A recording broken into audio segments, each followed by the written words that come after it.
What's up, everyone? Today's video is a bit different. This isn't just a regular upload. I've actually written an entire storyline for what I think the next Call of Duty should be, how it should sound, and how it could bring the franchise back in a big way. And that's what this video is all about, sharing my own vision for the next Call of Duty. Now, before we start, I want to mention something. The gameplay you're watching isn't from the new Call of Duty, obviously. The game doesn't exist yet, so I can't use clips from it. Activision hasn't even imagined it at this point. So yeah, the gameplay is from Battlefield 6 and some other random games. I couldn't find anything more relevant, and honestly, I'm a little lazy with editing too. But don't focus on the gameplay. Focus on the story I'm telling. The gameplay is just the background. Alright, let's get into it.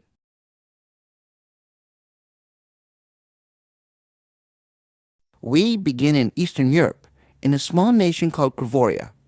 Once part of the old Russian sphere, Kryvoria now fights to define its own identity. On the other side, there's the Federated Russian State, a superpower that isn't interested in land or influence. They want nuclear weapons. Decades ago, when the old Union collapsed, Kryvoria inherited a portion of the nuclear stockpile. They were supposed to hand it over, but they never did.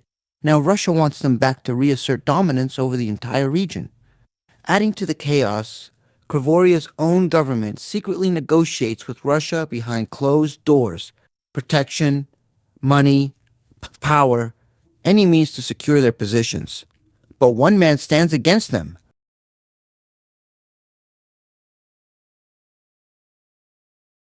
Danilo Markovich, known as Marko, is a reformist, a politician, and a voice of reason in a country on the brink. He refuses to hand over the nukes, insisting that doing so would mean the end of Kryvoria's control, loved by the people and hated by the corrupt government.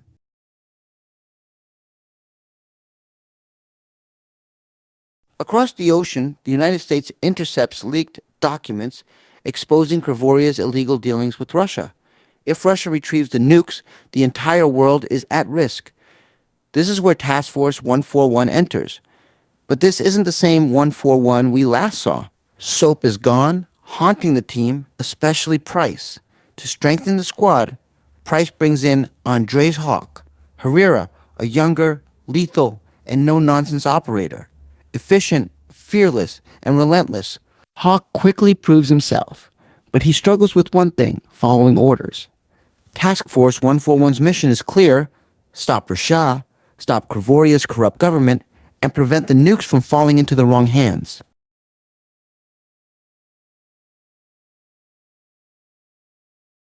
The Russian operation is led by General Viktor Sokolov, a former Spetsnaz commander with a ruthless ideology. Destiny is written in blood, and Russia must rise again. His plans are meticulous, involving missile strikes, elite deployments, and sleeper cells across Kryvoria. Sokolov is calculating, merciless, and the perfect foil to Task Force 141's intervention.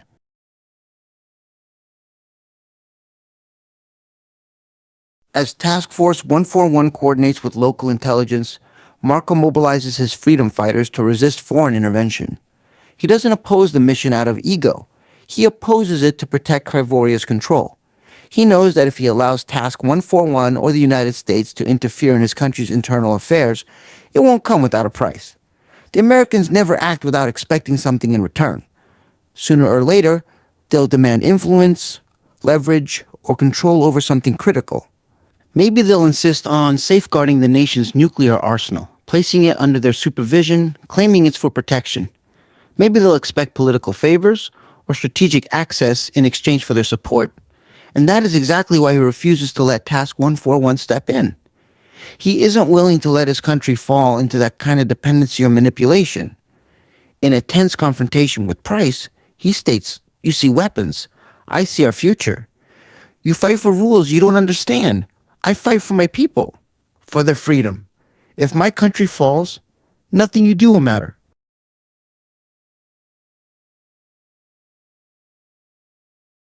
Tragically, Marko's defiance comes at a cost. As Russian forces overrun Kryvoria's defenses, he sacrifices himself to save civilians and freedom fighters, killed by Holocaust. Task Force 141 watches the consequences of moral conflict firsthand, understanding that sometimes good people can oppose heroes without being villains.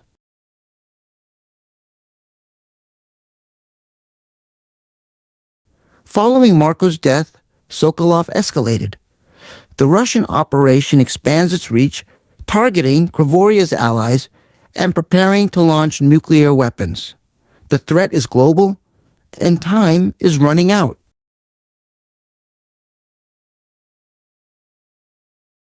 Task 141 launches a sudden strike on the Russian base, aiming to stop the missiles before they can hit the remaining freedom fighters. As soon as they arrive, they quickly neutralize the guards and secure key positions. Meanwhile, Hawk scrambles to intercept the missile launch, but it's too late to stop them entirely. Thinking fast, he manages to redirect the missile coordinates from the freedom fighters' location to the Russian base itself. The missiles strike the enemy's stronghold, sparing the freedom fighters. But the victory comes at a cost, with the base erupting in chaos and destruction all around. Task 141 has only a narrow window to extract safely. Every second counts as they fight to escape before the entire facility collapses.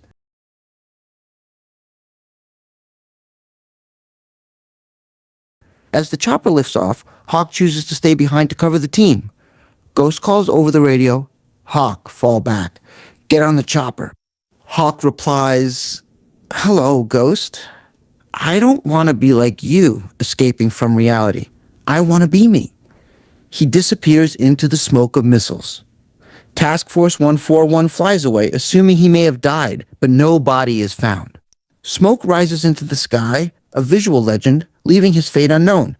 He is alive, unbroken, and ready for the next chapter. And that's the story, the full vision of what could be the next big modern warfare epic. From Kryvoria's fight for freedom, to Marko's sacrifice, to Hawk's legendary choice, it's a world of tough decisions, heroes, and morally complex characters. If you enjoyed this deep dive, make sure to hit that like button and subscribe for more breakdowns, lore, and story-driven content. Let me know in the comments what you think. Do you side with Task Force 141, or do you understand Marko's choice? Thanks for watching, and stay tuned, because the next chapter is only just beginning.